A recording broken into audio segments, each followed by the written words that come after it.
У широкомасштабной войны должны быть сопоставимые по масштабу предпосылки. Самый тривиальный пример – Первая мировая война, к которой Европа шла годами. На любом школьном уроке истории добросовестный учитель обязательно подчеркнет: даже если б Гаврила Принцип не убил бы Франца Фердинанда в Сараево, обязательно нашелся бы иной повод для выяснения отношений на поле боя. В свою очередь, предпосылки Второй мировой войны кроются в итогах Первой. А войны и локальные конфликты в рамках Холодной войны обусловлены уже итогами Второй мировой. Но какие такие предпосылки были у российско-украинской войны, помимо персонального желания одного отдельно взятого Путина? Ответ на этот вопрос пытается дать новая методичка, которая уже распространяется в зоне так называемой СВО среди российских военных. Цитирую брошюру. «Это противостояние началось 1000 лет назад, когда Запад отпал от апостольской церкви». Начало интригующее. Сегодня разберем очередной шедевр пропагандистского искусства и узнаем, кто его автор. Немного будет психодел. Но прежде чем начнем, на следующей неделе я буду в Берлине. В понедельник у нас будет там вместе с Анастасией Брюхановой стрим для сбора средств объективу. В связи с ее уголовным делом там студия переезжает в Германию, что оказалось очень недешево. Если хотите поучаствовать в этом фандрайзинге крупным платежом, пишите менеджеру по ссылке в описании. Самых крупных жертвователей от $2000 мы пригласим на стрим в Берлине и подарим мою книгу с автографом. Начинаем. Психодел.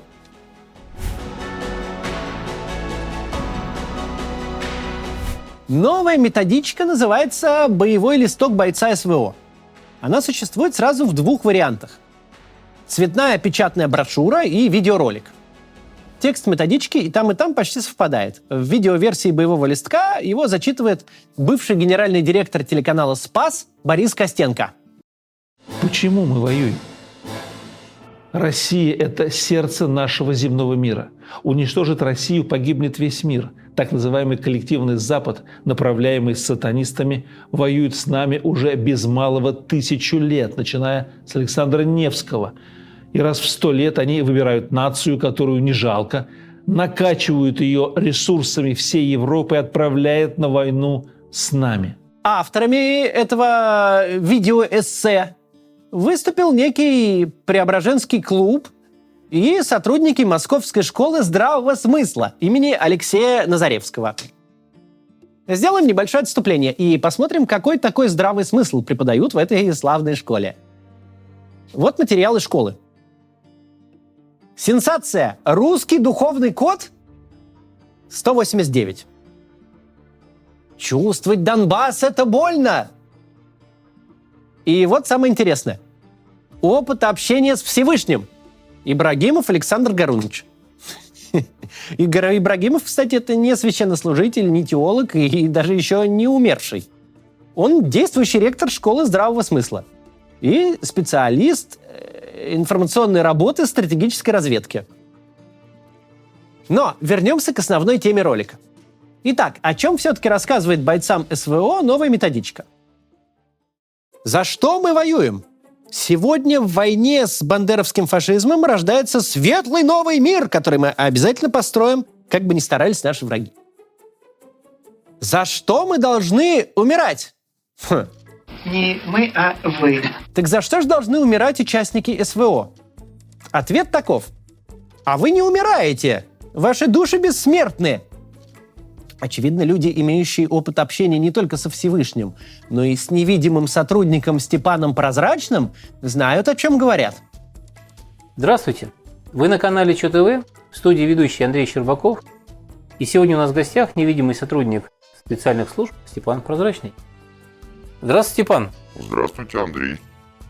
Да, вернемся к боевому листку. Кстати, этот Андрей Щербаков, вот этот вот, один из его авторов.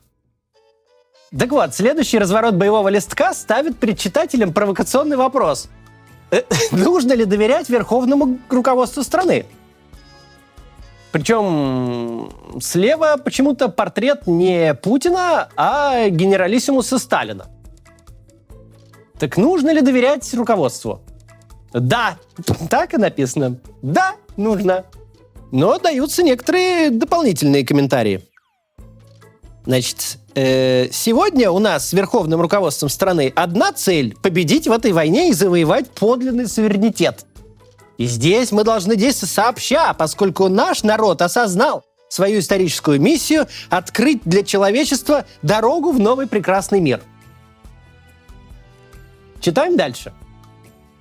Как относиться к врагам? Здесь даны прям подробные советы. Наемников и иностранных инструкторов убивать на месте.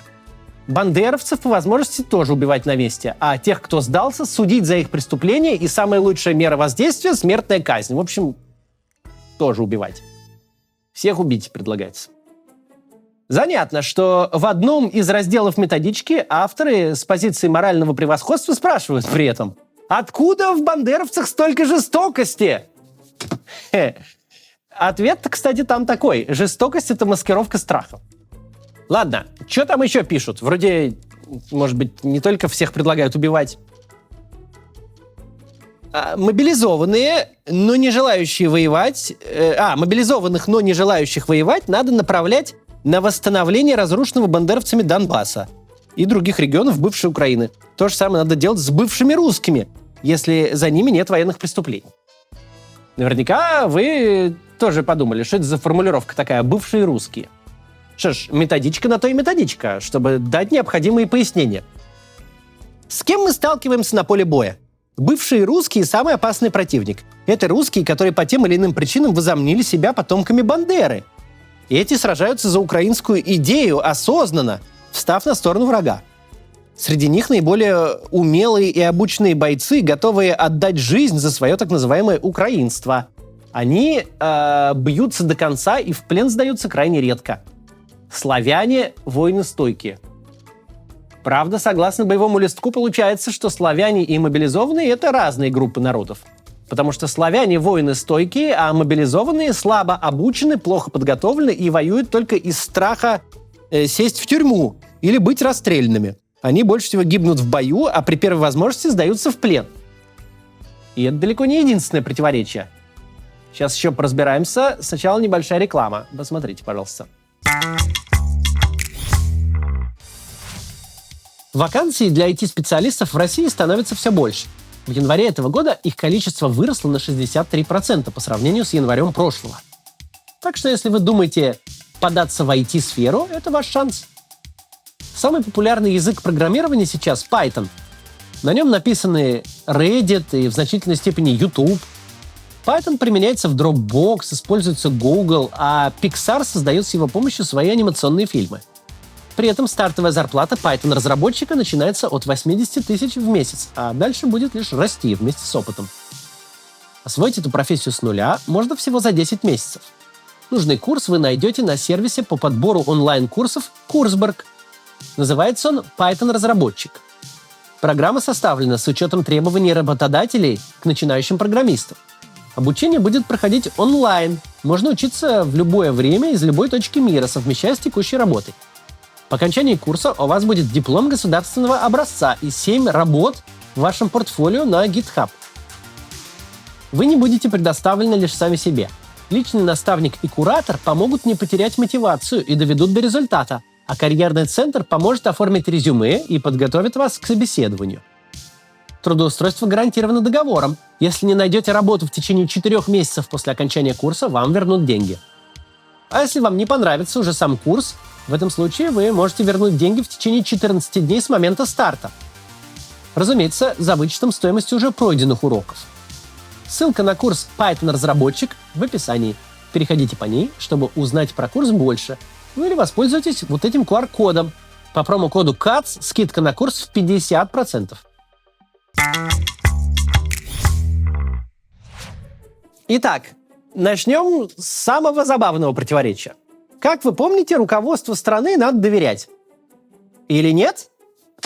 Откуда во власти столько предателей? За 30 лет во власти в России оказалось очень много людей, искренне ненавидящих нашу страну и наш народ. В пределах мечтаний – это купить домик в Майами и вложиться в бизнес в Калифорнии. Они никогда не работали на нашу страну и работать не будут. Это идейно мотивированный и очень опасный внутренний враг – российская бюрократия. На что это такое намекает, интересненько? Впрочем, Наши, значит, эти вот авторы даже не намекают, а пишут прямым текстом. В России идет смена элит. Сейчас на территории бывшей Украины получают опыт наши новые управленческие кадры. Новая элита наша. Из тех, кто воюет сегодня с возродившимся фашизмом, будет сформирован новый костяк политической власти в России. Спасибки, да. Далее по тексту. Победим и внутренних, и внешних врагов, и построим на планете прекрасный новый мир, центром которого будет наша страна. Правда, в конце почему-то забыли добавить Зиг Хайль. Кстати, тема внутренних и внешних врагов в боевом листке раскрыта подробно. Дескать, есть два фронта, внутренний и внешний. Победа на внутреннем фронте – это полный отказ от наследия 90-х, национализация российских недр, жизнь без олигархов, преодоление бедности, отказ от ростовщиков, от кредитов под проценты, возвращение качественной, доступной и бесплатной медицины, возвращение качественного бесплатного образования, включая высшее. Если бы не странный пункт про отказ от кредитов, вполне сошло бы за политическую программу какой-нибудь левой партии. Вот только одно непонятно. Как вторжение в Украину вообще поспособствует победе на внутреннем фронте, описанной тут?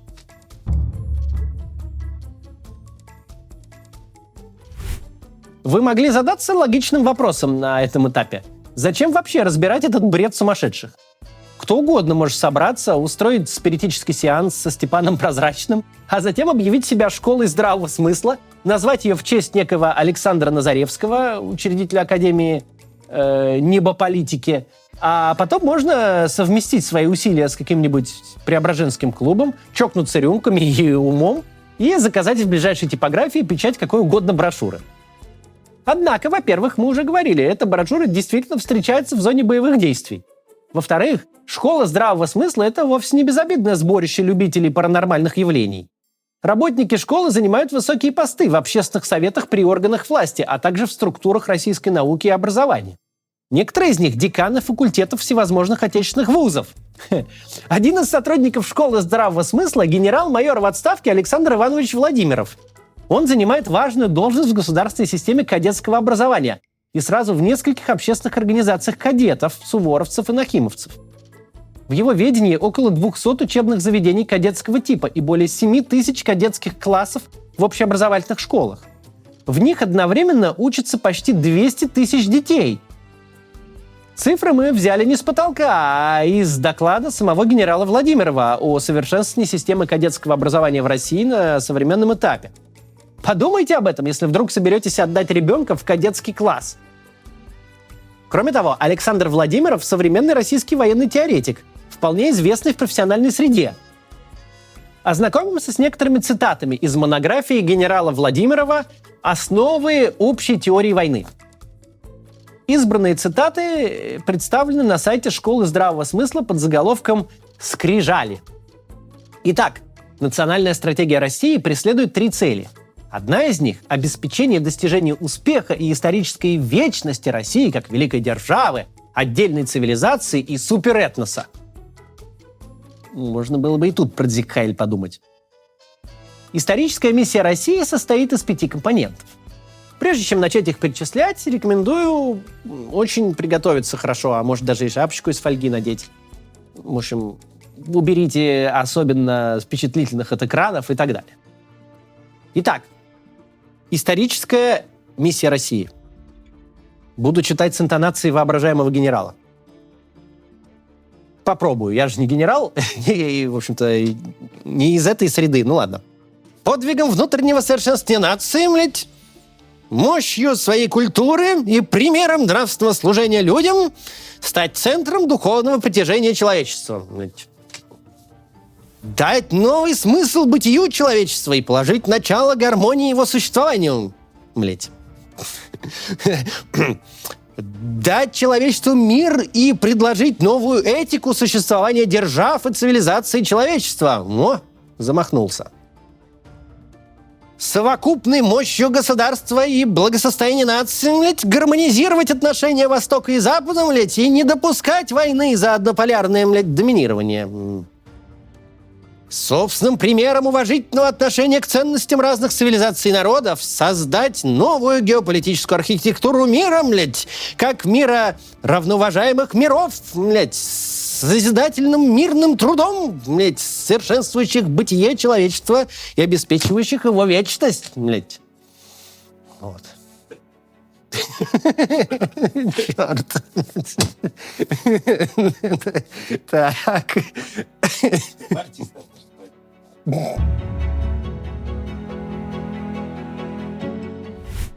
Мы начали разговор с того, что у прошлых больших войн были объективные исторические предпосылки. Какова причина нападения на Украину, российский официоз объяснить не может даже на 15-й месяц войны. Вернее, объяснять-то он объясняет, но в среднем раз в месяц, а иногда чаще, причины развязывания войны меняются. Иногда даже на прям противоположные. Неудивительно, что к мозговому штурму на тему «А зачем мы вообще начали воевать?» стали подключать всевозможные конторы вроде школы здравого смысла и Преображенского клуба. И вот они на самом деле дают очень внятные объяснения. Водопровод отечественной кадровой политики вместо того, чтобы спустить вниз, поднял наверх худших представителей нашего общества, у которых со временем развился острый бред на тему денацификации, демилитаризации, десатанизации и декомаризации. Безусловно, в любом свободном обществе определенную нишу могут занять всевозможные любители мистики в диапазоне от уфологов до ведунов. Некоторым людям нравится мешанина из конспирологии, эзотерики и околорелигиозных культов. Они могут объединиться, издать книжки и вести YouTube-каналы, да хоть учреждать свои академии магии и волшебства, лишь бы законов не нарушали. Или вон, школу здравого смысла. Но в современном российском обществе, глубоко несвободным, скованным антиконституционными законами, политическими репрессиями и военной цензурой, почти все пространство для общественной дискуссии отдано на откуп воинствующим мракобесам. Да и просто... Ток-шоу на федеральных телеканалах заполнены экспертами уровня школы здравого смысла, а то и похлеще. Вечером на Первом канале физиогномисты разбирают мимику западных политиков. На Втором канале почетный гость – ведический провидец из Индии. А моду задает президент страны Владимир Путин. Он вбрасывает, к примеру, тезис о борьбе России против сатаны. Соловьев потом развивает идею и растягивает ее на несколько передач. Мракобесие в нашей стране вышло далеко за пределы безобидных увлечений читателей журнала «Оракул». Оно даже вышло за границы криминала. Целители и маги, которые забирают деньги и имущество у доверчивых граждан, мелкие жулики по сравнению с нынешними отечественными управленцами. Путинская система лишена идеологии как таковой. У нее нет никакой картины будущего, как главного признака идеологии. Но в интересах войны путинская система заполняет идеологический вакуум какими угодно деструктивными учениями. И это пусть не самое страшное, но одно из важных разрушительных явлений этой войны. После Путина нам с вами придется восстанавливать нормальность буквально во всех сферах человеческой деятельности. И над восстановлением ментального здоровья российского общества, над реабилитацией критического мышления и научного понимания действительности нам предстоит работать в том числе. Чем раньше закончится эта война и президентство Владимира Путина, тем быстрее мы сможем вернуть нашу страну в адекватное состояние. До завтра.